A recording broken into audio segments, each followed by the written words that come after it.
Good morning, all of you students. Today we have to meet here to teach ordinal number, direction, subdirection, time telling. These topics we have to cover today. पुन्हा एकदा आपण सर्वजण mission आरंभ 2024-25च्या अंतिम टप्प्यामध्ये भेटत आहोत. तुम्ही सर्वजण अभ्यास करताय, सकाळी लवकर उठताय, निश्चित यश तुमचंच आहे. पाहूया आजच्या लेक्चर मध्ये तुमचा सर्वांचं या ठिकाणी जिल्हा परिषद अहमदनगर शिक्षण विभाग पेलवंदा यांच्या वतीनं सहर्ष असं स्वागत. आज विषय आहे इंग्लिश आणि घटक आहे days of the week, month of the year, ordinal numbers, showing directions, sub directions, map reading. हे सर्व घटक आज आपण पाहणार आहोत. खरं तर उजळणी करणार आहोत. हे सर्व घटक तुम्ही अभ्यासलेले आहेत. फक्त आज उजळणी आपल्याला अपेक्षित आहे. मी प्रमोद कुंडलिक शिर्के, पदवीधर शिक्षक, जिल्हा परिषद प्राथमिक शाळा हिंगेवाडी या ठिकाणी आपल्या सर्वांचं मनस्वी स्वागत करतो. तर आजचा जो टॉपिक आहे हा आहे न्यूमेरिकल इन्फॉर्मेशन. जनरली परीक्षेमध्ये यावर जर तुम्ही 2017 पासून 24 पर्यंतच्या प्रश्नपत्रिका पाहिल्या तर जास्तीत जास्त 3 आणि मिनिमम 2 प्रश्न त्या ठिकाणी विचारलेच गेलेले आहेत. अतिशय सोपा आणि आपल्या दैनंदिन आयुष्याशी निगडीत असा हा व्यवहार ज्ञानाशी निगडीत असा हा घटक आहे. यामध्ये आपण क्रमाक्रमाने days of the week, months of the year, cardinal ordinal numbers, direction, sub directions and map reading, त्याचबरोबर टेलिंग टाइम इत्यादी पाहणार आहोत.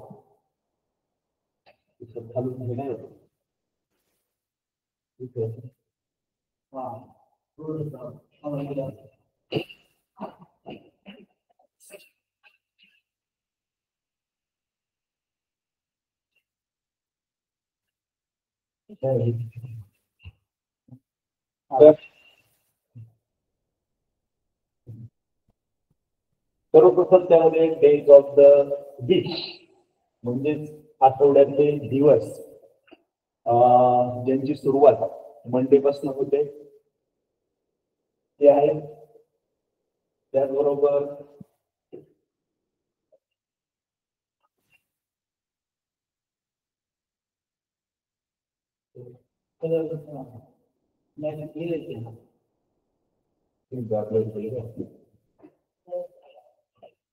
त्यानंतर दुसरा त्यातला टॉपिक आहे cardinal months of the year, म्हणजे जे आपण ग्रेगरियन चौरस कालगणनेनुसार जे ग्रेगरियन कॅलेंडर आहे त्यानुसार आपले 12 महिने आहेत, इंग्रजी महिने, त्यांचा अभ्यास आपल्याला या ठिकाणी अपेक्षित आहे. त्यानंतर आहे cardinal numbers and ordinal numbers. Cardinal numbers आणि ऑर्डिनल नंबर्स म्हणजेच संख्यावाचक आणि क्रमवाचक. इथं लक्षात असं ठेवायचं की कार्डिनल म्हणजे सी अल्फाबेट मध्ये आधी येतो म्हणजे त्या संख्यावाचक, आणि एकदा संख्या आल्या की नंतर आपण त्या क्रमाने लावणार, म्हणून ऑर्डिनल म्हणजे क्रमवाचक. यामध्ये बऱ्याच वेळा आपला गोंधळ होतो कार्डिनल आणि ऑर्डिनल मध्ये. तर ते लक्षात ठेवायचं, कार्डिनल म्हणजे संख्यावाचक आणि ऑर्डिनल नंबर्स म्हणजे क्रमवाचक. नंतर आपण विस्ताराने पाहणार आहोत. डायरेक्शन अँड सब डायरेक्शन, तर आपण दिशा आणि उपदिशा आणि त्याचबरोबर संदर्भीय दिशा अशा 3 प्रकारच्या दिशांवर आधारित त्या ठिकाणी प्रश्न असतात. ते आपण या ठिकाणी अभ्यासणार आहोत. मॅप रीडिंग हाही टॉपिक त्याच्यामध्ये आहे. त्याचबरोबर टेलिंग टाइम, टाइम टेलिंग जो आहे वेळ सांगण्याची पद्धत, तर त्यावर आधारित काही प्रश्न आपल्याला त्या ठिकाणी परीक्षेमध्ये अपेक्षित असतात. तर हे सर्व आज आपण या ठिकाणी पाहणार आहोत. ठीक आहे. म्हणले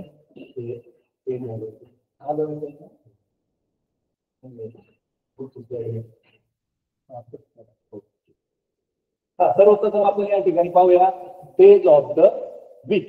नेहमीचे तुमचे नेहमीचं जे शेड्यूल आहे याच्यामध्ये अनेक वेळा आणि पहिलीपासून तुम्ही अनुभवलेले आहे, परंतु याच्या बाबतीत मी एक सांगू इच्छितो की याच्यामध्ये लेझी रिडिंग म्हणजेच आळशी वाचन असं आपण त्याला म्हणूया. जर तुम्ही करत असाल तर कदाचित याची स्पेलिंग तुम्ही मिस्टेक करता, यांचे क्रम व्यवस्थित लक्षात ठेवत नाहीत आणि अतिशय सोपा असा प्रश्न असतो त्याचे मार्क आपल्याला त्या ठिकाणी जातात. सुरुवातीची होते Sunday, Monday, Tuesday, Wednesday, Thursday, Friday and Saturday. या ठिकाणी लक्षात ठेवा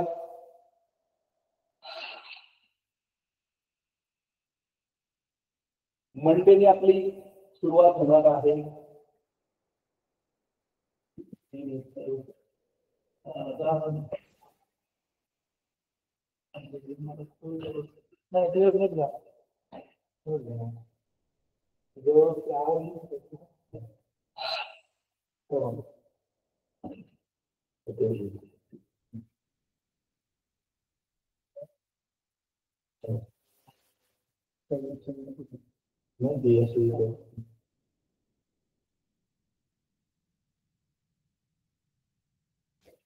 मंडे, या मंडेने आपण त्याची सुरुवात होते. त्यानंतर ट्यूजडे, स्पेलिंग व्यवस्थित लक्षात ठेवा, TUES. बऱ्याच वेळा या ठिकाणी आपला गोंधळ होतो. TUES असं त्याचं स्पेलिंग आहे. वेडनेसडे, उच्चार वेगळा आहे, प्रोनाउन्सिएशन वेगळं आहे, स्पेलिंग वेगळं आहे, त्याची व्यवस्थित स्पेल जे आहे WEDNES आणि DAY अशा पद्धतीनं त्याचं स्पेल तुम्ही पाठ करणं अपेक्षित आहे.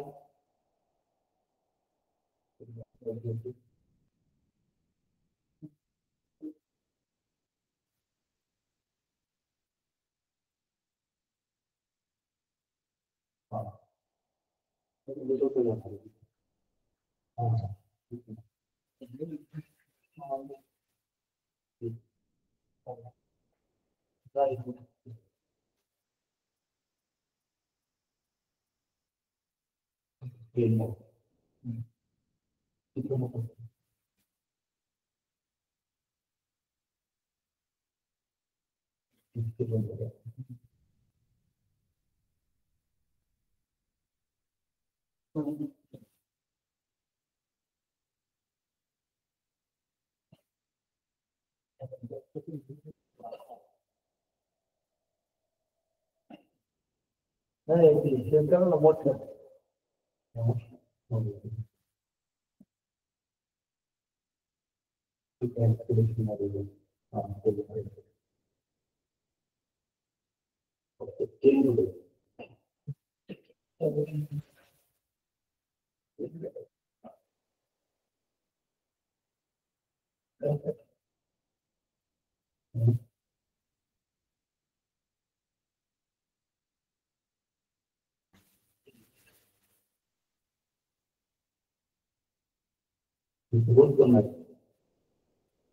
डेज ऑफ द वीक आपण या ठिकाणी पाहतोय.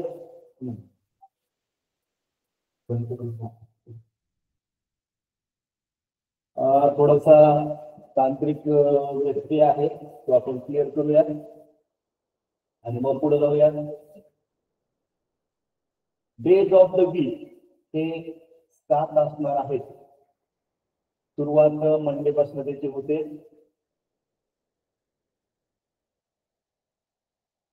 ठीक आहे, काय problem.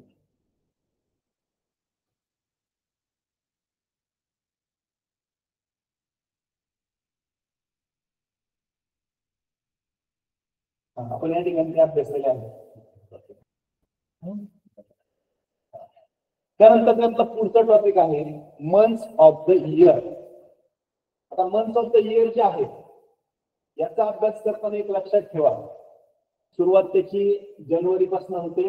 January, February, March, April, May, June, July, August, September, October, November and December.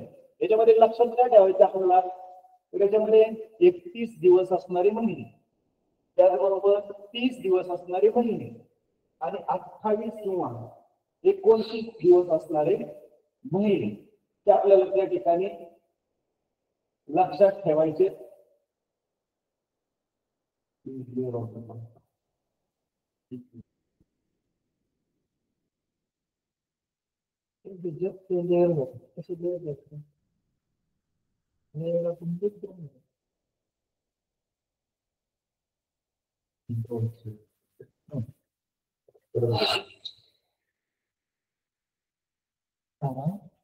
Not will be filled and captured over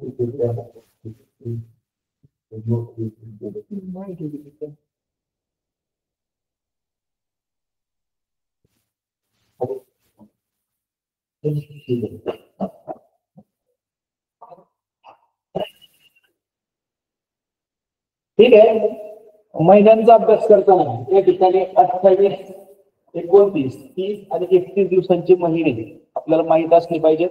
आणि त्यासाठी आपली पारंपरिक आपली सोपी पद्धत आहे की हातावर आपण असं पकडलं की बरोबर जो उंचवट्यावर येईल त्यामध्ये 31 दिवस आणि जो मधल्या दरीसारख्या भागात येईल तिथं 30, 29, 28 दिवस येतात. 28 आणि 29 दिवस फक्त एकाच महिन्याचे असतात, फेब्रुवारी महिन्याचे. त्यामध्ये पण जर लीप वर्ष असेल तर 29 दिवस आणि नॉर्मलला 28 दिवस. त्या गोष्टी आपल्याला लक्षात ठेवायच्या.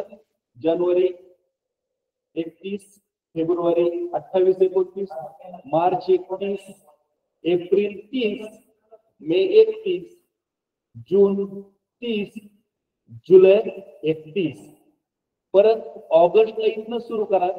August 31, September 30, October August 31, September 30, October 31, November 30 आणि डिसेंबर 31. डिसेंबर आणि जानेवारी 2 महिने त्या ठिकाणी पुन्हा 31 चे आपल्याला जाणवतात. तर 31 चे महिने, 30 चे महिने, 30 दिवसांचे, 28, 29 चे असे तुम्ही त्यांचं वर्गीकरण करून घ्या. आणि स्पेलिंगच्या बाबतीमध्ये जरी परफेक्शन असलं तरी पण एकदा कीन ऑब्झर्वेशन त्या ठिकाणी असू द्या तुमचं. जानेवारीचं spelling, February, March, April, May, June, July, August, September, October, November आणि डिसेंबर. या ठिकाणी मला वाटतं तुमच्या सर्वांची स्पेलिंग पाठ असणार आहे आणि त्यावर आधारित काही प्रश्न त्या ठिकाणी आपल्याला अपेक्षित आहे. आता हे प्रश्न सोडवत असताना समजा इंग्लिश ही फॉरेन लँग्वेज आहे, त्यातले जे शब्द आहेत ते आपली शब्द संपत्ती वाढण्यासाठी समजा काही आपल्याकडे फक्त मर्यादित त्या ठिकाणी सोर्स आहे, जसं की शाळा. तुम्हाला घरी पण इंग्लिश टू इंग्लिश बोलणार कोणाच्या घरी असेल अशी परिस्थिती आपल्याकडे नाही. 1-2 जर अपवाद सोडले तर म्हणजे शाळा हेच तुमच्यासाठी व्यासपीठ आहे. आणि म्हणून आपण आपल्या जे ऍक्टिव्ह मेमरीमध्ये अधिकाधिक शब्द असतील तर हे जे प्रश्न आहेत हे सोडवून आपल्याला सोपं जाणार आहे. त्याच्या अनुषंगाने प्रश्न समजला तरच उत्तर लिहिता येणार आहे. आता प्रश्नामध्ये कोणकोणते शब्द त्या ठिकाणी असतात त्यांचा आपण अभ्यास करू म्हणजे आपल्याला तो प्रश्न समजू शकेल. या ठिकाणी आफ्टर म्हणजे नंतर, एखाद्या महिन्याच्या नंतर, एखाद्या दिवसाच्या नंतर यासाठी तो शब्द आला असतो. फॉलोज म्हणजे मागचा दिवस म्हणजे कोणाला फॉलोज करतो, कोणानंतर येते. मंगळवार कोणानंतर, मंडे कोणानंतर येतोय, संडे नंतर. ट्यूजडे कोणानंतर येतोय तर मंडे नंतर. फॉलोज हा एक शब्द त्या ठिकाणी असतो. बिफोर म्हणजे पूर्वी, च्या पूर्वी. समजा मंडेच्या पूर्वी विचारलं आपल्याला तर त्या ठिकाणी संडे. मंडेच्या नंतर विचारलं तर ट्यूजडे. तर नेक्स्ट डे म्हणजे पुढचा दिवस. बिफोर म्हणजे मागचा दिवस. त्यानंतर हे तर समोर तुमचे स्पष्टच आहे. यस्टरडे त्या ठिकाणी आपण जर टाइमलाईन काढली तर टाइमलाईन मध्ये मधोमध कोण असतो, टुडे असतो.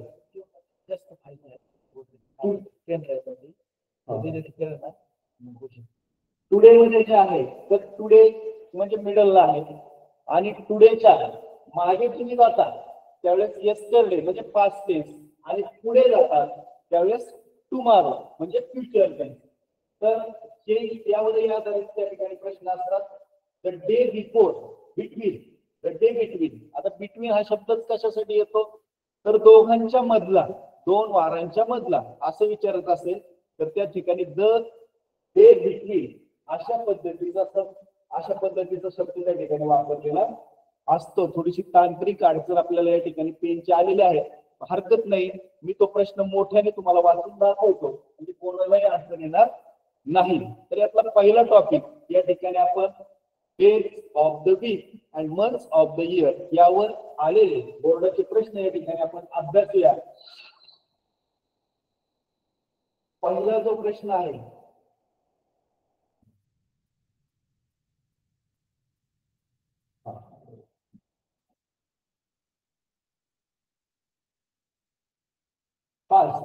मी वाचून दाखवतो. जर तुम्हाला ब्लर होत असेल तर तुम्ही लक्षपूर्वक ऐका. Select the correct option for the following sentence. February follows dash dash in the calendar year. मी मला सांगितलं होतं फेब्रुवारी फॉलोज. फेब्रुवारी कोणाला फॉलो करतोय तर फेब्रुवारीच्या आधी येणारा महिना आपल्याला त्या ठिकाणी अपेक्षित आहे. तर फेब्रुवारी फॉलोज कोणाला करतोय. उत्तर दिले मार्च, डिसेंबर, एप्रिल आणि जानेवारी. तर फेब्रुवारी फॉलो कोणाला करणार आहे जानेवारीला, म्हणून जानेवारी हे त्या ठिकाणी उत्तर असणार आहे. फेब्रुवारी 2023 हा प्रश्न विचारला गेलेला आहे. यानंतर दुसरा प्रश्न आहे select the correct option. Sunday comes after. मगाशी मी तुम्हाला शब्द जे सांगितले होते ते शब्द या ठिकाणी आलेले आहेत पहा. संडे कम्स आफ्टर कोणानंतर येतो. आफ्टर नंतर, आफ्टर म्हणजे नंतर.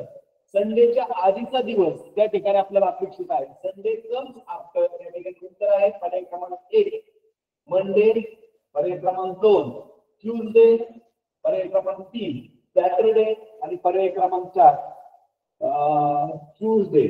तर यामध्ये संडे कम्स आफ्टर कोणानंतर येतोय तर सॅटरडे नंतर येतोय, म्हणून पर्याय क्रमांक 3 हे उत्तर बरोबर असणार आहे. पुढचे प्रश्न पाहूया. जुलै 2022 ला विचारलेला प्रश्न आहे select the correct option. February is the dash month of the year. इथं 2 समोर आहेत, एक तर मंथ्स ऑफ द इयरचा पण आहे आणि दुसरा कार्डिनल आणि ऑर्डिनलचा सुद्धा आहे. तर त्या ठिकाणी ऑर्डिनल जे आहे ऑर्डरली कोणत्या नंबरला किती क्रमांकाचा तो महिना आहे असं विचारलेलं आहे. February is the dash month of the year. आता इथं तुम्ही 2 हे सांगण्यासाठी तुम्ही 2ही वापरू शकता, सेकंडही वापरू शकता, ट्वाईस सुद्धा वापरू शकता. पण इथं क्रम विचारला, जर क्रम विचारलेला असेल तर त्या ठिकाणी आपल्याला ऑर्डिनल नंबर द्यावा लागतो ज्याची सुरुवात first, second, third, fourth, fifth, sixth अशी असते.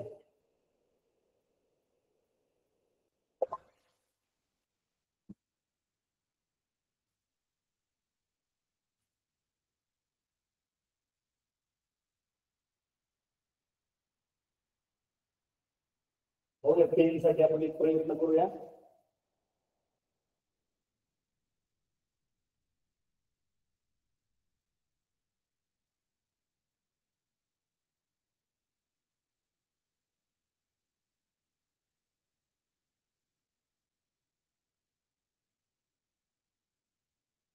याच्यामध्ये एक लक्षात घ्या, हा एक शब्द राहिला आपल्याकडनं कन्सिक्युटिव्ह. कन्सिक्युटिव्ह म्हणजे क्रमवार. कन्सिक्युटिव्ह लक्षात घ्या, मागच्या वेळेस हा एका प्रश्नामध्ये शब्द विचारला गेला होता, तर त्या शब्दाला घाबरून जायचं काही कारण नाही. कन्सिक्युटिव्ह म्हणजे क्रमाने येणारा, क्रमवार. संडे नंतर मंडे, जानेवारी नंतर फेब्रुवारी, दॅट इज कॉल्ड कन्सिक्युटिव्ह.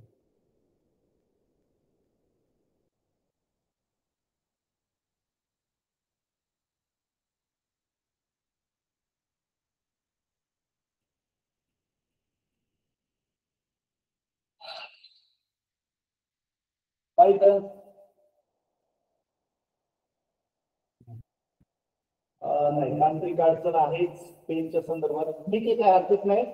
माझा आवाज मोठा आहे तुमच्यापर्यंत पोहोचतोय. पाहूया पुढचा प्रश्न. February is the dash month of the year.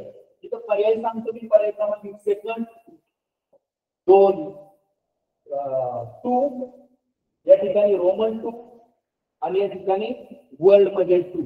तर या ठिकाणी ऑर्डिनल नंबर अपेक्षित आहे, क्रम अपेक्षित आहे, त्यामुळे उत्तर येईल सेकंड, पर्याय क्रमांक 1. त्यानंतर पुढचा प्रश्न आहे find the odd pair. Odd म्हणजे चुकीची जोडी या ठिकाणी आपल्याला ओळखायची आहे. महिने दिलेले आहेत August September, October November, April May आणि जून ऑगस्ट. या ठिकाणी आपल्याला काय केलं पाहिजे, या महिन्यांतील दिवस आपल्याला या ठिकाणी पाहिले पाहिजे. 30 आहे की 31 आहे. आता ऑगस्ट जो आहे 31 महिन्यांचा आहे, सप्टेंबर 30 महिन्यांचा आहे. म्हणजे पहिली जोडी जी आहे 31 आणि 30 ची आहे. नंतर आपण ऑक्टोबर पाहूया. ऑगस्ट सप्टेंबर ऑक्टोबर जो आहे तो 31 दिवसांचा आहे आणि नोव्हेंबर जो आहे तो 30 दिवसांचा आहे. त्यानंतर एप्रिल आणि मे पाहूया. एप्रिल जो आहे तो 30 दिवसांचा आहे आणि मे 31 दिवसांचा आहे. आणि या ठिकाणी जून पाहूया. जून, जानेवारी, फेब्रुवारी, मार्च, एप्रिल, मे, जून 30 दिवसांचा आहे आणि ऑगस्ट जो आहे तो 31 दिवसांचा आहे.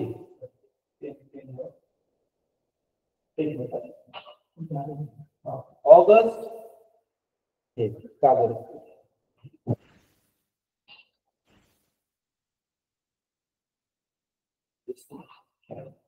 ऑगस्ट आणि सप्टेंबर हे क्रमाने आलेले आहेत. ऑगस्ट जो आहे हा 31 आणि सप्टेंबर 30 दिवसांचा. पुढे पाहूया आपण ऑक्टोबर. ऑगस्ट, सप्टेंबर, ऑक्टोबर 31 आणि नोव्हेंबर 30 दिवस. त्यानंतर एप्रिल, एप्रिल 30 दिवस, जानेवारी, फेब्रुवारी, मार्च, एप्रिल 30 दिवस आणि मे 31 दिवस.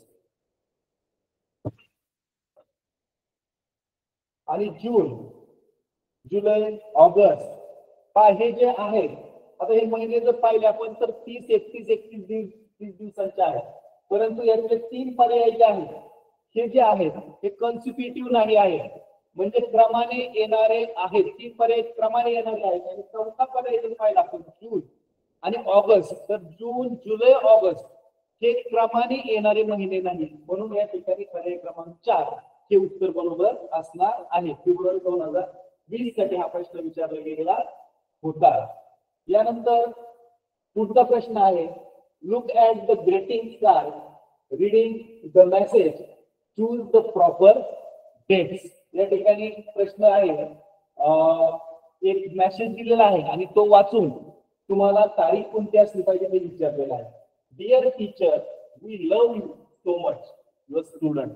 आणि असा मेसेज आपण कोणत्या तारखेला, ओकेजनला आपण शिक्षकांना पाठवतो, तर पहिला आहे on 5 September, on 5 August, on 2 October, on 14 November. तर असा मेसेज हा शिक्षक दिनाला आपण पाठवतो. त्यामुळे त्या ठिकाणी अपेक्षित उत्तर कोणतं आहे, 5 सप्टेंबर. 15 ऑगस्ट जर विचार केला तर दॅट इज इंडिपेंडन्स डे, आपला स्वातंत्र्य दिन आहे. 2 ऑक्टोबरचा जर विचार केला तर महात्मा गांधी जयंती आहे. आणि 4 नोव्हेंबरचा जर विचार केला तर तो बाल दिन आहे. तर हे दिवस सुद्धा तुम्हाला त्या ठिकाणी माहित असले पाहिजे. ठीक आहे. पुढचं जे आहे कार्डिनल नंबर आणि ऑर्डिनल नंबर, हा टॉपिक आपल्याला त्या ठिकाणी अभ्यासायचा आहे. तुम्ही अभ्यासलेलाच आहे कार्डिनल नंबर आणि ऑर्डिनल नंबर. कार्डिनल म्हणजे जे 1, 2, 3, 4, 5, 6 आहेत त्यांनाच आपण कार्डिनल म्हणतो. जनरली 1 to 100 च्या अंकांवरती आधारित असतात विचारले गेलेले प्रश्न. आणि या ठिकाणी जर फक्त एवढे स्पेलिंग जर तुमचे पाठ असतील तर तुम्हाला 100 पर्यंतचे स्पेलिंग पाठ असणार त्या ठिकाणी तुम्ही लिहू शकता. त्यामध्ये 1 to 10 याची स्पेलिंग तुमचे क्लिअर पाहिजे.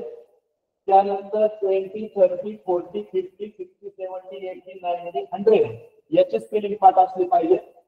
11, 12, 13, 14, 15, 16, 17, 18, 19, 19 म्हणजे आपण म्हणत असतो की 100 पर्यंत स्पेलिंग म्हणजे 100 स्पेलिंग आम्ही करतो, पण प्रत्यक्षात मात्र आपण 9 दुने 18 आणि 28 स्पेलिंग जर आपले पाठ असले तर 1 to 100 त्यामध्ये एक स्पेलिंग वाटवलं की 1 to 1000 त्यामध्ये आणखी एक लॅखचं स्पेलिंग वाटवलं की 1 to lakh पर्यंत स्पेलिंग तुम्ही तयार करू शकता.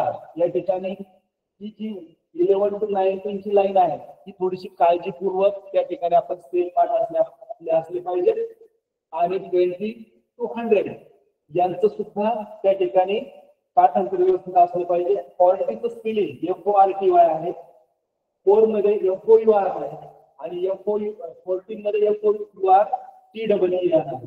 थोडस आपला जो गोंधळ होतो तर त्या दृष्टीनं या 2-3 गोष्टी आपण त्या ठिकाणी लक्षात घेणं आवश्यक आहे. पहिल्यांदा आपण क्रमवाचक त्या ठिकाणी संख्या पाहिल्या. आता संख्या ज्यावेळेस आपण क्रमाने लावतो त्याला म्हणतात ऑर्डिनल नंबर. या ठिकाणी ऑर्डिनल नंबर आहेत या ठिकाणी मी लिहिलेले आहेत आणि त्यामध्ये जे ऑड नंबर आहेत म्हणजे वेगळे स्पेलिंग लिहिताना असे असायला पाहिजेत, परंतु तसे नाही. त्यांच्या त्यांची संख्या जी आहे संख्येचे स्पेलिंग आहे त्यानुसार ते RD वगैरे लावून दिसत नाही, PX प्रत्यय लावलेले दिसत नाहीत. अशी काही आहेत तर ते आपण जाणीवपूर्वक लक्षात ठेवायचे. त्यामध्ये कोणकोणते आहेत? फर्स्ट एकला आपण वन नाही म्हणत कधी, त्याला फर्स्ट म्हणतो आपण. दुसरा क्रमांक असेल तर त्याला टूथ नाही म्हणत आपण, त्याला काय म्हणतो? सेकंड म्हणतो.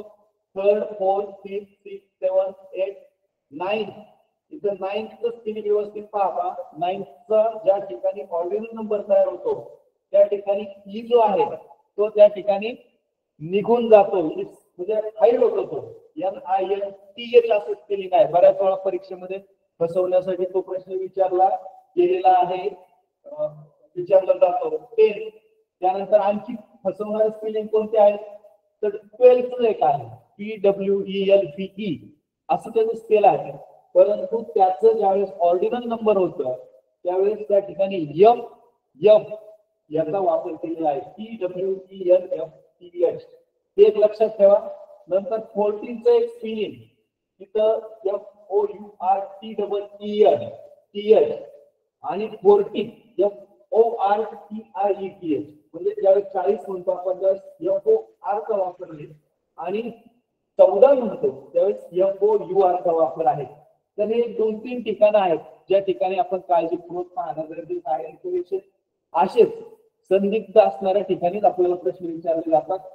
बाकीच्या मध्ये ज्यावेळेस तुम्ही 11 to 19 ऑर्डिनल नंबर लिहितो आपण त्यावेळेस त्याला NTH प्रत्यय लागलेला आहे.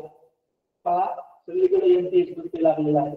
आणि ज्यावेळेस 20, 30, 40, 50, 60, 70, 80 यांचा आपण ज्यावेळेस ऑर्डिनल नंबर बनवतो त्यावेळेस ETH प्रत्यय लागलेला आहे. इथे NTH आहे, ETH प्रत्यय आहे आणि शेवटी जो Y आहे तर त्या Yचं काय झालेलं आहे? I झालेला आहे. ते लक्षात ठेवा. 20, 30, 40, 50, 60, 70, 80 आणि नंतर 100 असेल तर त्याला फक्त TH लागतं, तिथं IETH लागत नाही. 1000 पुढे कसे जाल त्यावेळेस फक्त TH प्रत्यय लागणार आहे ऑर्डिनल नंबर होत असताना. मला वाटतं तुम्हाला आता हे सगळं लक्षात आलं असेल. यामध्ये आणखी काही गोष्टी आपल्याला लक्षात ठेवायच्या त्यामध्ये पुन्हा वारंवार तुम्ही अभ्यासलेले आहेत. 100 स्पेलिंग, 1000 स्पेलिंग, 10,000, 100,000 म्हणजे 100,000 किंवा 1 lakh. आता हे 100,000 किंवा 1 lakh काय म्हणतो आपण तर आपल्याकडे आणि आपण ज्या पद्धतीने दशमान पद्धतीने मोजतो तर युरोपियन कंट्रीज मध्ये मात्र आपण काय करतो मिलियन बिलियन या संदर्भाने मोजतात. तर हे लक्षात ठेवा की मिलियन म्हणजे 10 लाख. आपल्याकडचे 10 लाख म्हणजे मिलियन आणि मिलियन 6 शून्य असतात समोर 1, 2, 3, 4, 5, 6 आणि ज्यावेळेस 10 मिलियन होतात त्यावेळेस एक शून्य वाढतो. त्या ठिकाणी 7 मिलियनचं 10 मिलियन होताना समजा एक शून्य वाढेल त्याला आपण काय म्हणतो 1 कोटी असं म्हणतो. 1 कोटी आपले जे आहेत त्याला कधी कधी बिलियन किती असं जर विचारलं तर त्या ठिकाणी लक्षात ठेवा 10 billion is equal to 1 crore. आणि बिलियनचा जो संदर्भ आहे तर बिलियनच्या समोर किती शून्य आहेत 1 2 3 4 5 6 7 8 एकावर 8 शून्य आहेत म्हणजे 1 बिलियन आणि 1 बिलियन म्हणजेच आपल्या इकडची किती 10 करोड. हे लक्षात ठेवा. यानंतर काही शब्द जे आहेत प्रश्नामध्ये विचारले जाणारे ते लक्षात ठेवा. डिके म्हणजे दशक 10 वर्षांचा कालावधी त्याला म्हणतात डिके. आणखी एक शब्द इथे लिहिलेला नाही पण सांगतो सेंचुरी म्हणजे 100 वर्षांचा कालावधी. आणि आणखी एक पहा 2 प्रकारे नंबर आपण आता इथं अभ्यासले एक कार्डिनल नंबर आणि ऑर्डिनल नंबर. पण या व्यतिरिक्त सुद्धा आणखी एका प्रकारे नंबर लिहिले जातात आणि तो म्हणजे हा तिसरा प्रकार मल्टिप्लिकेटिव्ह नंबर. आता काय आहे मल्टिप्लिकेटिव्ह नंबर तर त्यावर प्रश्न विचारले गेलेले आहेत त्याचं विश्लेषण करताना तिथं पाहू. पण मल्टिप्लिकेटिव्ह नंबर म्हणजे एकदा दोनदा तीनदा चारदा त्याला म्हणायचं मल्टिप्लिकेटिव्ह नंबर. उदाहरणार्थ वन टाइम मी दोनदा रायगडला गेलो होतो. I visit Raigad twice. दुसऱ्यांदा चाललोय thrice 4 time 5 time that is called multiplicative number. यावर रेअर प्रश्न विचारलेला आहे परंतु आपण लक्षात घ्या कार्डिनल ऑर्डिनल नंबर अभ्यासतो आणि मल्टिप्लिकेटिव्ह आपल्या त्या ठिकाणी राहून जातं आणि कदाचित प्रश्न त्यावर विचारलेला असू शकतो. त्यानंतर ट्वाइस थ्राइस 4 टाइम हे जे आहेत ते सगळे मल्टिप्लिकेटिव्ह नंबर आहे. आता या ठिकाणी काही जे तारखा आहेत तेही आपल्याला माहित असले पाहिजे कारण त्याच्या संदर्भाने त्या ठिकाणी प्रश्नपत्रिकेमध्ये प्रश्न विचारले असतात. त्यामध्ये 15 ऑगस्ट आहे आताच आपण पाहिलं इंडिपेंडन्स डे. 26 जानेवारी रिपब्लिक डे म्हणजे प्रजासत्ताक दिन. 6 सप्टेंबर टीचर डे म्हणजेच आपला शिक्षक दिन. 14 नोव्हेंबर चिल्ड्रन डे म्हणजेच आपला बालदिन पंडित जवाहरलाल नेहरू यांची जयंती. 11 नोव्हेंबर एज्युकेशन डे. हा लक्षात ठेवा शिक्षक दिन आणि शिक्षण दिन यामध्ये फरक आहे. 11 नोव्हेंबर एक प्रश्न यावर विचारला गेलेला आहे परीक्षेमध्ये तुम्हाला सामान्य ज्ञान मध्ये सुद्धा यावर आधारित प्रश्न विचारले जातात. आणि 25 डिसेंबर क्रिसमस नाताळच्या दिवशी साजरा केला जातो. तर या अनुषंगाने काही प्रश्न असू शकतात. तुम्हाला स्क्रीनशॉट तुम्हाला गरज असेल त्या ठिकाणी काढत चला. आता प्रत्यक्ष परीक्षेला आलेले प्रश्न आपण या ठिकाणी अभ्यासूया. कार्डिनल ऑर्डिनल नंबरवर फेब्रुवारी 2024 त्या ठिकाणी एक प्रश्न विचारला गेला आहे. My number is 12 so I am in the dash row. माझा नंबर 12वा आहे तर मी रांगेत 1वा आहे. आता 12 आताच आपण अभ्यासलो होतो पहा 12ला काय म्हणतात तर इथे बरोबर तसं झालंय. इथं 12 12 12 आणि पेन असं दिलेलं आहे. तर बरोबर चा त्या ठिकाणी वापर केलेला आहे 12. पर्याय क्रमांक 2. Choose the correct alternative. आता योग्य पर्याय निवडायचा. My number is 20 in the row. रांगेमध्ये मी 20वा आहे. So I am dash in the row. तर माझं स्थान किती वर. ऑर्डिनल नंबर मध्ये मला किती म्हणायचं तर 20 जो आहे इथं पण 20चं स्पेलिंग व्यवस्थित पाहून घ्या. 20चा ज्यावेळेस आपण ऑर्डिनल करतो त्यावेळेस मी मला आधीच सांगितलं होतं IETH आपण प्रत्येक लावतो. IETH प्रत्येक कुठे आहे तर पर्याय क्रमांक 3 मध्ये आहे. 20 पर्याय क्रमांक 3 हे त्याचं उत्तर असणार आहे. फेब्रुवारी 2023 ला हा प्रश्न विचारला गेलेला आहे.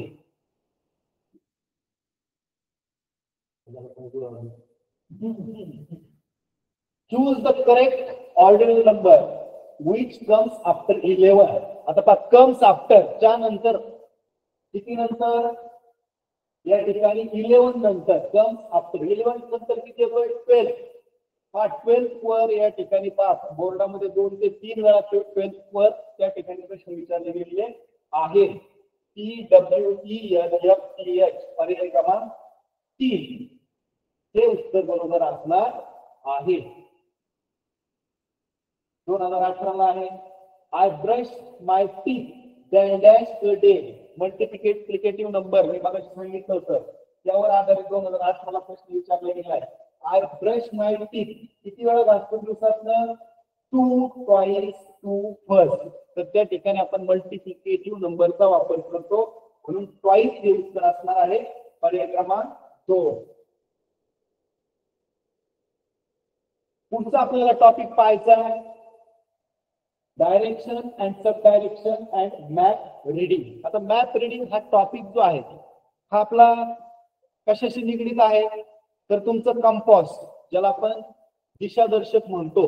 कंपास हे नेहमी स्थिर असतं दक्षिणोत्तर, बरोबर आहे. पृथ्वी हे सुद्धा एक मोठं चुंबक आहे आणि त्यामुळे ते दक्षिणोत्तर स्थिर असतं आणि एकदा आपल्याला त्याने उत्तर दिशा दाखवली की त्याच्या उलट आपण दक्षिण दिशा ठरवतो आणि त्याच्या उजव्या हाताला येणारी पूर्व आणि डाव्या हाताला येणारी पश्चिम अशी मराठीमध्ये आपला संबोध आहे. तोच संबोध इंग्रजीमध्ये सुद्धा लागू होतो. तर या ठिकाणी जे कंपास आहे कंपास दिसतंय नॉर्थ. नॉर्थ म्हणजे त्या ठिकाणी उत्तर, त्याला इंग्लिशमध्ये नॉर्थ म्हणतो आपण. साऊथ म्हणजे दक्षिण, ईस्ट म्हणजे पूर्व आणि वेस्ट म्हणजे पश्चिम. ह्या मुख्य दिशा झाल्या.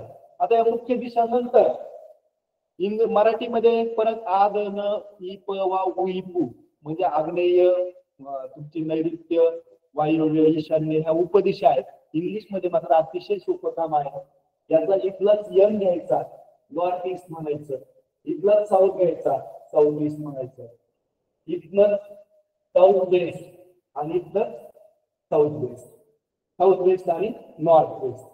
तर त्या मुख्य दिशावरनच आपण उपदिशा, मुख्य दिशांचा वापर करून आपण त्या ठिकाणी उपदिशा बनवतो. त्याचीही डायग्राम मी तुम्हाला दाखवतो. ती जर बनवली तर अशी असणार आहे नॉर्थ, साऊथ, ईस्ट आणि वेस्ट.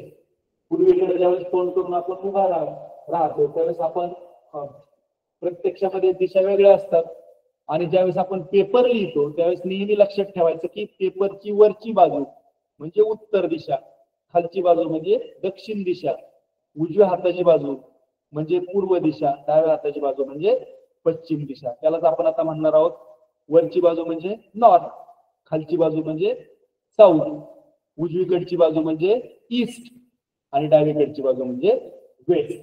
तर इथं आकृतीमध्ये तुम्हाला ते स्पष्ट होतंय. आणि डायरेक्शन आहेत तर डायरेक्शन जनरली आपला संबोध असा असतो की एकूण 4 दिशा आहेत. गाण्यामध्ये आपण दश दिशा शब्द ऐकलेला आहे. मग ह्या 4 एकूण 8 दिशा आहेत असं आपण समजतो. 4 मुख्य 4 उपदिशा. मग गाण्यामध्ये दश दिशा कोणत्या आल्या तर वरची बाजू आणि खालची बाजू. त्याला आपण अप म्हणतो. वरची जी आहे तिला अप म्हणतो आणि खालच्या बाजूला काय म्हणतो डाऊन म्हणतो. म्हणजे झाल्या 10 दिशा अप. आणि आणखी परीक्षेमध्ये येताना जर एखादा फोल्ड करायचा असेल तर त्या ठिकाणी अपवर्ड आणि डाऊनवर्ड असे शब्द असतात. गडबडून जायचं नाही. अपच्या ऐवजी अपवर्ड म्हणजे वरच्या बाजूला आणि डाऊनवर्ड म्हणजे घडी घाला खालच्या बाजूला असा त्याचा संबोध त्या ठिकाणी आपण समजून घ्यायचा आहे. आणि आणखी 2 दिशा तिथे लक्षात घ्यायच्या, राईट अँड लेफ्ट. राईट म्हणजे उजवीकडे आणि लेफ्ट म्हणजे डावीकडे. म्हणजे इंग्रजीचा अभ्यास करताना आपल्याला एकूण 12 दिशा त्या ठिकाणी 12 दिशा आपण त्या लक्षात ठेवायच्या आहेत. मुख्य दिशा, उपदिशा आणि त्या व्यतिरिक्त संदर्भ या ठिकाणी 4 दिशा आपण पाहिलेल्या आहेत. म्हणजे अशा 12 दिशा आपल्याला माहित असल्या पाहिजेत. त्यावर आधारित त्या ठिकाणी प्रश्न विचारले जातात. पहिला प्रश्न आहे observe the diagram carefully and find the answer from the alternative. Hold the paper in the diagram direction. पहा पेपर कसा फोल्ड केलेला आहे डॅश डिरेक्शन. कोणत्या डिरेक्शन इथं बाण दाखवलेला आहे, बरोबर दाखवलेला आहे. कुणीकडनं कुणीकडे फोल्ड केलेला आहे तर साऊथ, साऊथ वेस्ट, डाऊनवर्ड आणि अपवर्ड असं त्या ठिकाणी पर्याय आहे. तर अजून वर म्हणजेच अपवर्ड म्हणून त्या ठिकाणी पर्याय क्रमांक 2 अपवर्ड हे उत्तर बरोबर असल्याने आले असतात. तर आपल्याला डाऊनवर्ड म्हणावं लागला. तर हा प्रश्न 2024 चा विचारलेला आहे. 2023 चा प्रश्न या ठिकाणी पाहूया आपण. Select the correct option for the following sentence. The sun is always in the direction at 6 PM. PM म्हटलं की संध्याकाळ आणि AM म्हटलं की सकाळ. हे लक्षात ठेवा. मग काय विचारलं आपल्याला sun is always in the delta direction at 6 PM 6 वाजता संध्याकाळी सूर्य कुठे असेल तर आपल्याला माहित आहे पश्चिमेला असेल. पश्चिमेला इंग्लिश मध्ये आपण काय म्हणतो तर वेस्ट म्हणतो. ईस्ट वेस्ट नॉर्थ आणि साऊथ. तर त्या ठिकाणी वेस्ट हे उत्तर त्या ठिकाणी अपेक्षित आहे. पर्याय क्रमांक 2 फेब्रुवारी 2023 चा तो प्रश्न आहे. यानंतर फेब्रुवारी 2021 ला विचारलेला प्रश्न पाहूया आपण. द साइन इंडिकेट आता इथे साइन दिलेला आहे आणि ते काय इंडिकेट करते ते विचारलेलं आहे. Stop, turn right, go straight आणि टर्न लेफ्ट. आता टर्न असतो त्यावेळेस 90 डिग्री असतो. 90 डिग्री आहे टर्न आहे. टर्न उत्तरामध्ये शब्द असणार आहे. आता आपण एवढंच ठरवायचं की ती लेफ्ट आहे का राईट आहे. आता या ठिकाणी उजवीकडे जर वळणार असतो तर राईट, डावीकडे वळणार असतो तर लेफ्ट. आता उजवीकडे वळतो म्हणून टर्न राईट. पर्याय क्रमांक 2 हे उत्तर बरोबर असणार आहे. त्यानंतर पुढचा प्रश्न आहे select the correct alternative and fill in the box. अतिशय सोपा प्रश्न विचारला गेलेला आहे. मुख्य दिशा या ठिकाणी दाखवलेली आहे नॉर्थ आणि इकडच्या बाजूला ईस्ट वेस्ट आणि खाली क्वेश्चन मार्क आहे. तर नॉर्थच्या समोरची दिशा आपली असणार आहे साऊथ. साऊथ म्हणजे त्या ठिकाणी दक्षिण दिशा असणार आहे. अतिशय सोपा प्रश्न 2020 ला विचारला गेलेला होता. जनरली इंग्रजी प्रश्न इतरांच्या तुलनेमध्ये सोपेच असतात परंतु आपल्याला त्या ठिकाणी व्होकॅब्युलरी आवश्यक असते. यानंतर आपण शेवटच्या टॉपिक कडे येत आहोत. टेलिंग द टाइम, वेळ सांगणे हा प्रकार आहे. आता वेळ सांगताना त्या ठिकाणी सगळ्यात महत्वाचं काय आहे घड्याळ आपल्याला समजून घेणं गरजेचं आहे. घड्याळामध्ये एकूण 1 to 12 म्हणजे 1 ते 12 असे अंक आपल्या घड्याळामध्ये असतात. 24 तशी घड्याळ काही ठिकाणी वापरलेलं असतं परंतु जनरली आपल्याला जे प्रश्न विचारले जातात ते 12 तासी घड्याळावर आधारित असतात. 1 to 12 वर असतात. ते घड्याळ समजून घेताना एक 3-4 संबोध आपले स्पष्ट असले पाहिजे. आता इथे आपल्याला पेन आपल्या बरोबर नसल्यामुळे थोड्याशा लिमिटेशन्स आहेत तरी मी तुम्हाला सांगतो ते गोष्टी तुम्ही लक्षात ठेवायच्या. या ठिकाणी 3 प्रकारचे घड्याळाला काटे असतात. सगळ्यात छोटा जो काटा असतो त्याला आपण काय म्हणतो तर त्याला आवर हँड म्हणतात. आवर हँड म्हणजे तास काटा. त्याच्यानंतर त्याच्यापेक्षा मोठा असतो त्याला मिनिट हँड म्हणतात. आता परीक्षेच्या संबोधामध्ये सेकंड काट्याची तशी कुठेही प्रश्न त्याच्यावर आधारित विचारले गेलेले नाहीत आतापर्यंत परंतु त्याला जर म्हणायचं म्हटलं तर सेकंड हँड आपण त्याला म्हणूया. त्यालाच समजा तास काट्याला शॉर्ट हँड आणि मिनिट काट्याला लॉंग हँड असे सुद्धा त्या ठिकाणी संबोध आहेत. आता घड्याळ समजून घेताना लक्षात घ्यायचं की हा 360 डिग्री आहे. घड्याळाचा काटा फिरताना 360 अंशामध्ये फिरतो. त्याचे जर 4 भाग केले तर बरोबर 90 डिग्रीचे होतात आणि प्रत्येक जो भाग असतो त्याला क्वार्टर म्हणतात. आपण भाकर खातो, भाकर खाताना तिचे तुकडे पाडतात 5 चतकोर भाकर वाढते आहे त्यावेळेस भाकरीचा 4था तुकडा वाढते म्हणजे तो काय असतो क्वार्टर. इंग्लिश मधला काय झाला क्वार्टर आणि क्वार्टर असं म्हणजे इथं संबोध आपल्याला घड्याळाचं वाचन करताना आवश्यक आहे. समजून या इथे 4 क्वार्टर आहेत 1, 2, 3 आणि 4. आता या ठिकाणी इथपर्यंत जे आहे या ठिकाणी 5 शब्द वापरतो आपण आणि इथं 2 वापरतो ते आपण पुढच्या डायग्राम मध्ये पाहणार आहोत.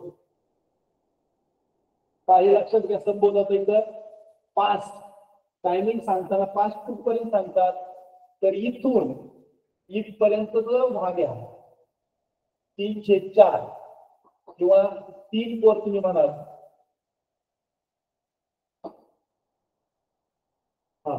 3/4 म्हटलं तरी चालेल.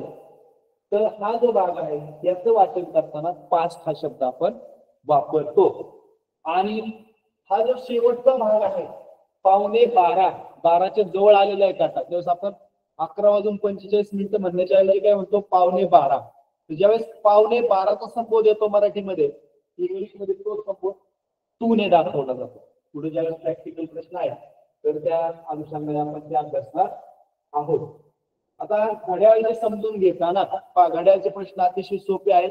रोज तुमच्या परिचयामध्ये घड्याळ आहे तुम्ही रोज ते हाताळताय परंतु काही शब्दांचा अर्थ न कळल्यामुळे सुद्धा आपल्याला हा प्रश्न समजत नाही. तर घड्याळाचा प्रश्न समजून घेताना कोणकोणते शब्द त्या ठिकाणी असतात प्रश्नामध्ये मिनिट हँड, आताच आपण पाहिला आवर हँड. नून, नून म्हणजे दुपार, लक्षात ठेवा. आफ्टरनून, गुड आफ्टरनून म्हणतो आपण, पण गुड नून मूळ शब्द काय आहे? नून आहे. नून म्हणजे दुपार. मॉर्निंग म्हणजे सकाळ, इव्हिनिंग म्हणजे संध्याकाळ. हे शब्द तुमच्या परिचयाचे आहे. मिड नाईट म्हणजे मध्यरात्र, रात्रीचे 12, त्याला म्हणतात मिड नाईट. आता हा एक नवीन शब्द आलेला आहे पहा, मेरिडियम. तुम्ही दुपारी जे जेवण घेता त्याला मध्यान्ह भोजन म्हणतो पहा आपण. मध्यान्ह भोजन म्हणजे दुपारचं जे जेवण आहे, तुम्ही भात वगैरे खाता शाळेमध्ये, त्याला मध्यान्ह भोजन असा शब्द आपण त्या ठिकाणी आपण लिहितो. त्या मध्यान्हला इंग्लिश मध्ये काय म्हणायचं? मेरिडियम. मेरिडियम म्हणजे मध्यान्ह. आणि त्यावरच लक्षात घ्या, एएम आणि पीएम हे मध्यान्हवरच तयार झालेले शब्द आहेत, मिड नाईट वरनं नाही.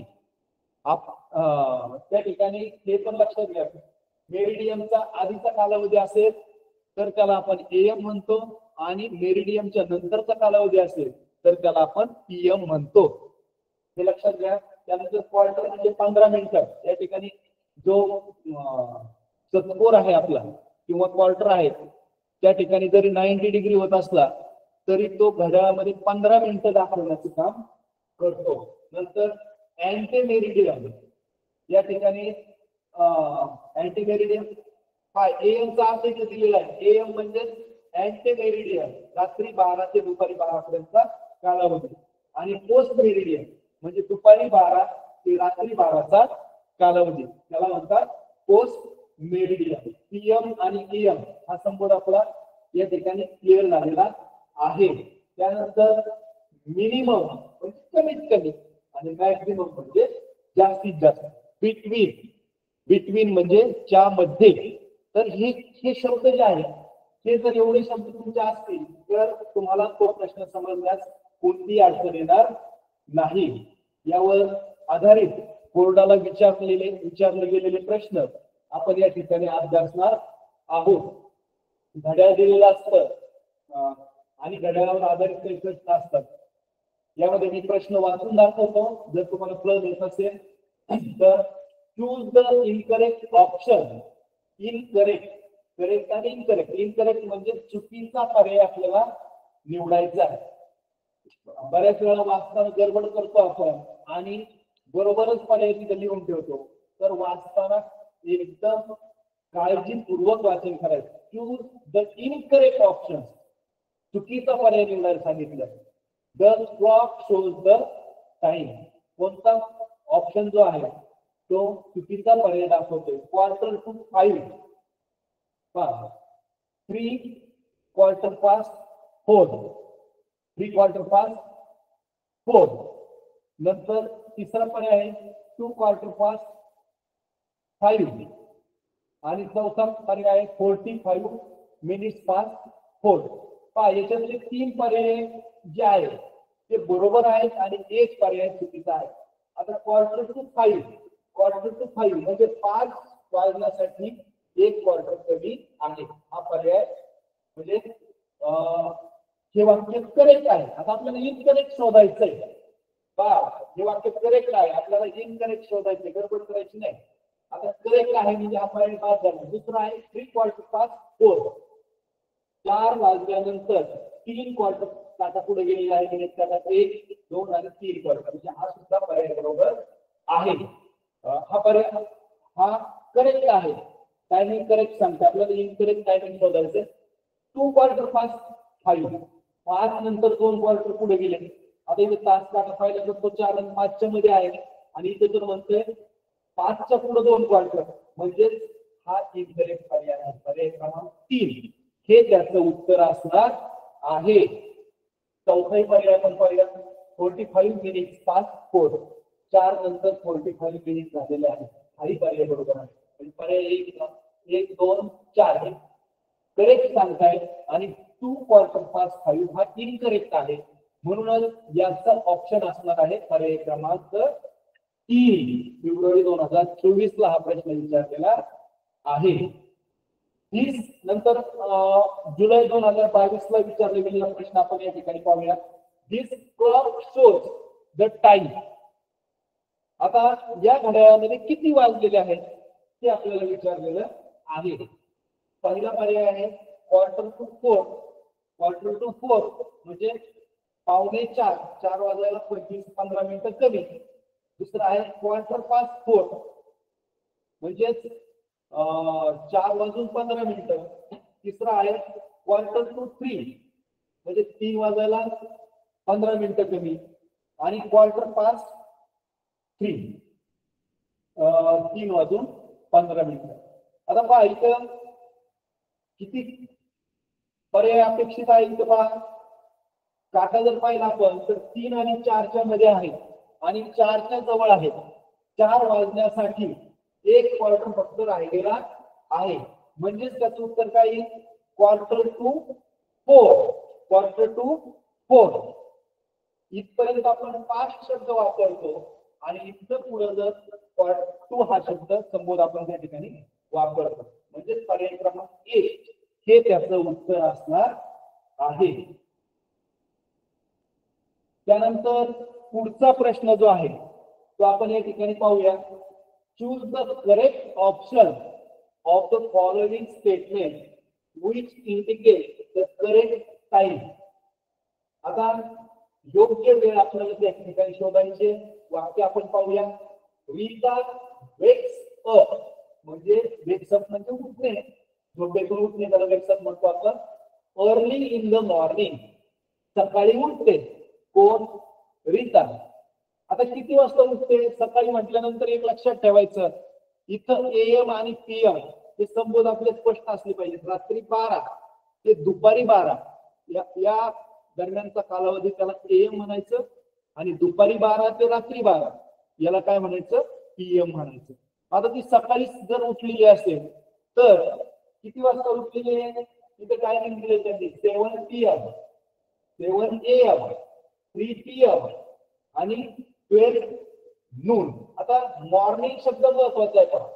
मॉर्निंग या शब्दामुळे नून तर उत्तर येणारच नाही आणि इथं 7 PM आणि 3 PM हे सुद्धा उत्तर येणार नाही.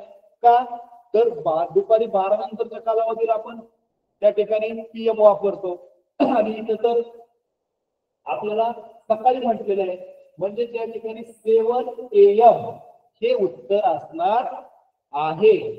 काळजीपूर्वक त्या ठिकाणी एएम आणि पीएम हा संबोध लक्षात घेणं आवश्यक आहे. त्यानंतर शेवटचा प्रश्न आहे पहा. फिगुरंट 2019 ला विचारलेला आहे. आता या प्रश्नामध्ये थोडी संदिग्धता आहे. बोर्डाने विचारलेला प्रश्न आहे. ही आकृती सुद्धा बोर्डाच्या प्रश्नपत्रिकेवरचीच आहे पण त्यामध्ये दोनही गाठे जवळजवळ सारखे दाखवले गेलेले आहेत. तरी पण आपण प्रयत्न करूया पर्याय कोणता निवडण्याचा. व्हॉट टाइम इज किती वाजलेले आहेत? पहिला दिलाय क्वार्टर पास्ट 3. दुसरा दिलाय क्वार्टर पास्ट 5. 5 past 3, 3 past 5. आपल्याला काटे जरी जवळजवळ सारखे दिसत असले तरी उत्तरावरनं आपण त्या ठिकाणी पर्यायावरनं त्याचं उत्तर काढू शकतो. आता क्वार्टर पास्ट 3 याचा अर्थ काय असणार आहे? 3 वाजून 15 मिनिटं. पण 3 वाजून 15 मिनिटं काही दाखवत नाही. नंतर क्वार्टर पास्ट 5 5 वाजून 15 मिनिटं हे टायमिंग आपल्याला ते दाखवताय. म्हणजे पर्याय क्रमांक 2 हा हे त्याचं उत्तर असणार आहे. तर या ठिकाणी घड्याळाचा संबोध तुमच्या लक्षात आला असेल. घड्याळाचा संबोध त्या ठिकाणी घड्याळाचे उत्तर लिहिताना एएम, पीएम, क्वार्टर, पास्ट आणि 2 हे संबोध त्या ठिकाणी आवश्यक आहेत. आपल्याकडे इंग्रजी पेटी आलेली आहे पहा आणि त्याच्यामध्ये काही घड्याळ दिलेले आहेत. त्या घड्याळाच्या सहाय्याने जर आपण तो खेळ खेळलो वेळ सांगण्याचा तर निश्चित हा प्रश्न आपल्याला सोपा जाणार आहे. यानंतर आज आपण काय काय शिकलो तर पहा. पहिल्यांदा आपण काय पाहिलं तर डेज ऑफ द वीक. त्यानंतर मंथ्स ऑफ द इयर म्हणजे आठवड्याचे दिवस पाहिले ते 7 होते. मंथ्स ऑफ द इयर ते 12 होते. हे 2 संबोध आपण त्या ठिकाणी पाहिलेले आहेत.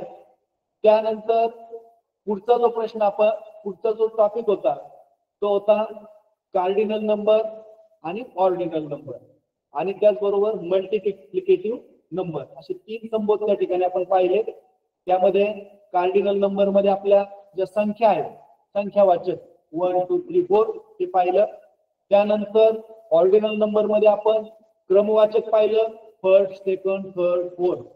आणि तिसरा संबोध आपण पाहिला मल्टिप्लिकेटिव्ह, म्हणजे त्या ठिकाणी आपण 1 time, twice, thrice, 4 time, 5 time, 6 time हे संबोध त्या ठिकाणी पाहिलेले आहेत.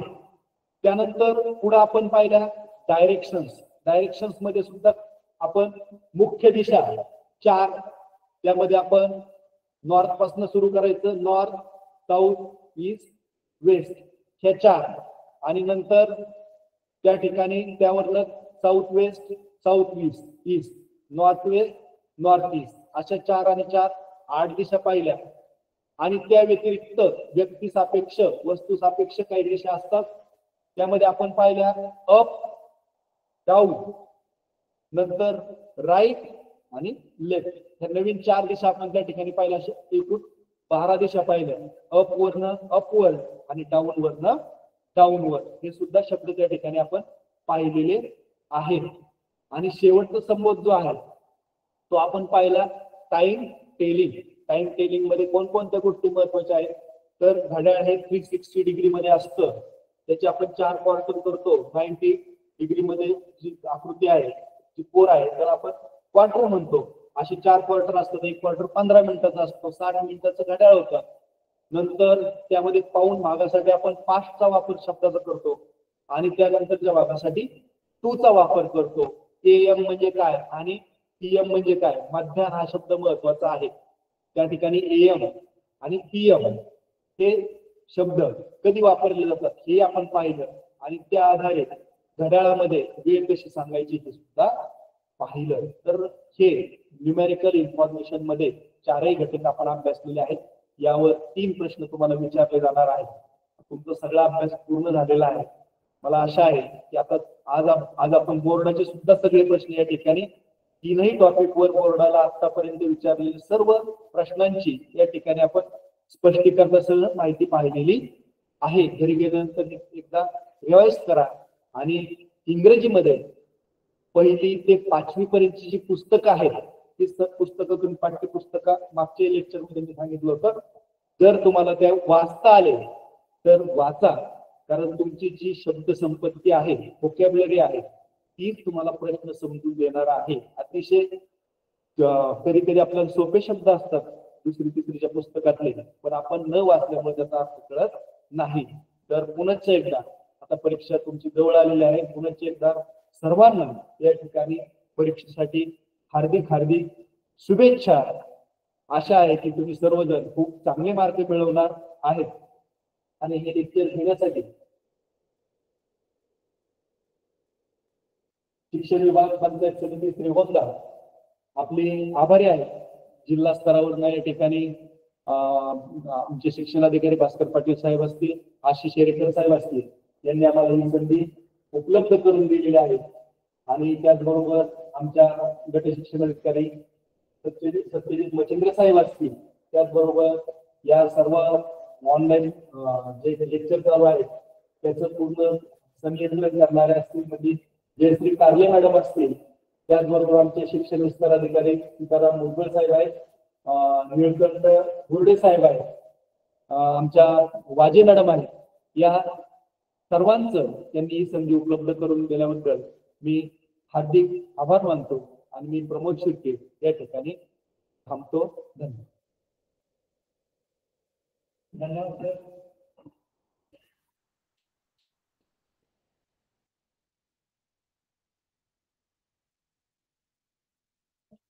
गेलाय ना सर.